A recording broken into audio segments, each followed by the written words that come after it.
Алданские педагоги вместе с Департаментом образования ведут активную работу по выявлению одаренных детей в районе. Недавно в городе провели турнир по шашкам и шахматам среди дошколят. О простых и сложных комбинациях, о поражениях и победах на шахматной доске расскажут наши корреспонденты. Победы и поражения, разгром и заключение мира за считанные минуты на шахматной доске, возможно, невероятные. Захватывающее представление, подготовленное воспитанниками детского сада «Колобок», предварило районный турнир по шахматам и шашкам среди дошколят.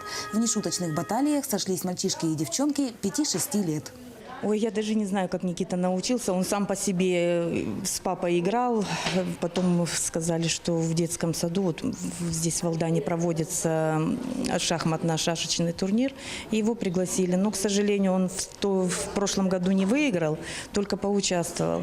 Турнир по шахматам и шашкам среди алданских дошколят проводится в 3-й раз. Он нацелен на выявление одаренных детей. Самых талантливых тренеры приглашают в кружки и секции.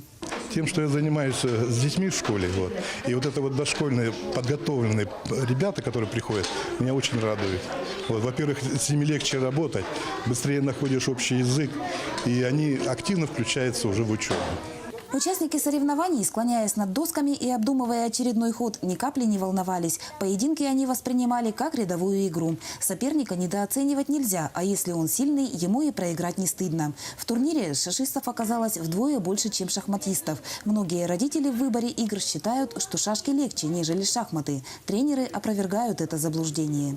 В расчетах шашки они сложнее, потому что с первого хода можно уже выиграть партию. То есть там надо только расчет. А в шахматах еще присутствует элемент творчества, фантазии. Вот здесь можно еще как-то пофантазировать, сделать такой сумасшедший кульбит, что ли.